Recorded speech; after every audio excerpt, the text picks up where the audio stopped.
साथ संगत जी बड़े प्यार और सत्कार से कहना जी धन निरंकार जी।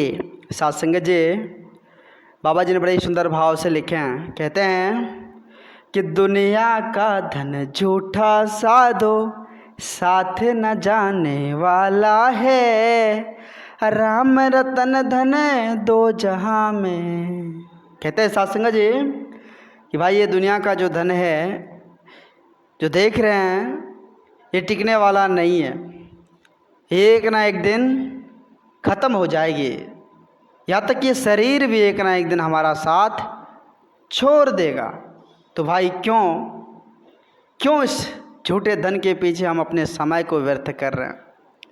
कहते हैं राम रतन धन दो जहां में काम आने वाला है, काम आने वाला है। ये राम रतन धन जो दो जहां में काम आएगा। सत्संग जी अगर हम इस जीवन के रहते हुए इस राम धन को प्राप्त कर लिए तो वाकई में सत्संग जी ये लोक सुखी पर सुहेला हो जाता है। ये लोग प्रेम एकत्व मिलवर्तन से भर जाता है। इस संसार में हम हर कार्य को करते हुए हम आनंदित तौर पर जीवन को जीते चले जाते हैं। साथ संगत जी तो ये राम रतन धन जिसके पल्ले में है वो महान है।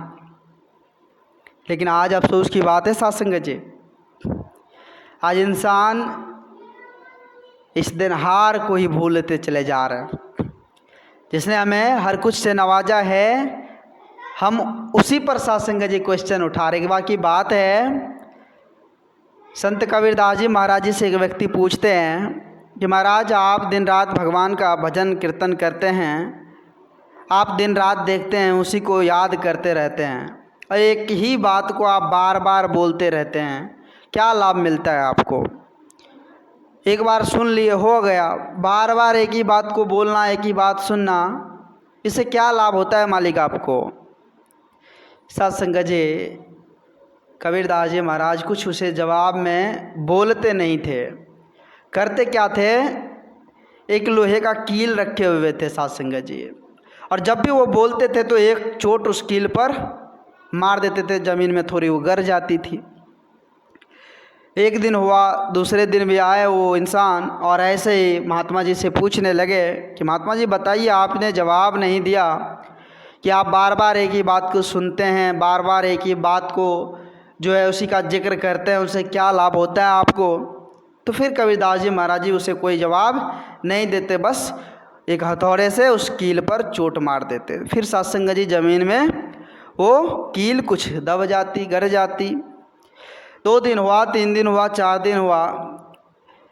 सत्संग जी जब 5वीं बार ऐसा ही नौबत हुआ, ऐसा ही दृश्य देखने को मिला उस इंसान को, तो उसे गुस्सा आ गया और वो क्रोधित होकर उठे। क्या महाराज आप ये क्या कर रहे हैं? आपसे हम कुछ पूछने के लिए इतनी समय निकाल कर आते हैं लेकिन आप उसका जवाब नहीं देते, बस आप जो है बस उस कील पर चोट मार देते हैं। इससे क्या हमें क्या समझ मिलेगी? आपने कोई सवाल कुछ बोलते नहीं, आपने इस सवाल का कोई जवाब नहीं देते। तो कबीरदास जी महाराज जी ने कहा कि अरे भाई मैंने तो हर बार तुम्हें इसका जवाब दिया, शायद तुम समझा नहीं। बोले हर बार आपने सवाल का जवाब दिया, ये कैसी बात है? आप कील पर चोट मार देते हैं, ये जवाब हो गया, ये कैसी बात है? तो संत कबीरदास जी महाराज जी उन्हें समझाने लगे कि ये जो कील ज़मीन में गरी है इस पर निरंतर चोट लगी है। ये जो आज लगा फिर कल लगा, ये चोट जब लगती रहेगी तो दृढ़ता से ये ज़मीन में धसी रहेगी। अगर ये इस पर चोट नहीं लगता तो ये थोड़े से ठोकर के बाद भी ये बाहर निकल आता। अगर इसमें थोड़ा सा भी ठोकर लगता तो ये बाहर निकल आता, लेकिन इससे ये दृढ़ हो गया। ये 4 दिन 5 दिन का जो इस पर ठोकर लगा ये जो है दृढ़ता से ज़मीन में धस गया।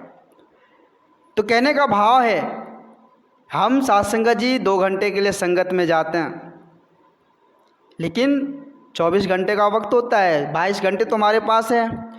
हम अपने जीवन की चर्चा में घूमते फिरते रहते हैं। सप्ताह में सत्संग जी एक बार 2 बार सत्संग होता है।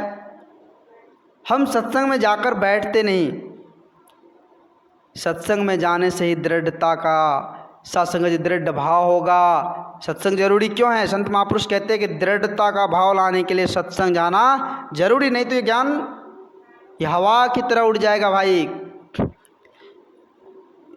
ये ज्ञान हवा की तरह उड़ जाएगा। संत महापुरुष कहते हैं क्योंकि जब हम सत्संग जी सत्संग से जुड़ जाते हैं तो सिमरन होता है, और जब हम सिमरन करते हैं, इस परमपिता परमात्मा का गुणगान करते हैं, तो वाकई में सत्संग जी ये जो अंतरात्मिक ये सत्संग जी दिव्य दृष्टि है उजागर होता है, और हम चैन आनंद सुकून सत्संग जी ले पाते हैं।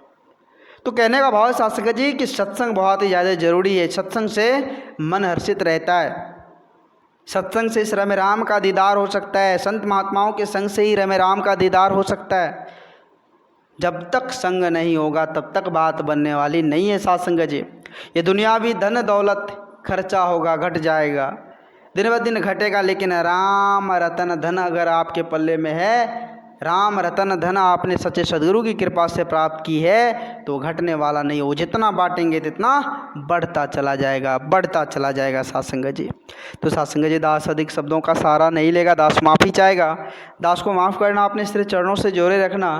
दास भूल चूक के लिए आप जी सभी संत महात्माओं के श्री चरणों में क्षमा चाहेगा। सत्संग जी दास को भी ऐसी सद्बुद्धि देना जो दास निरंतर आप जी के श्री चरणों से जुड़कर सेवा सत्संग का आनंद लेता रहे। प्यार से कहना जी, धन्य निरंकार जी।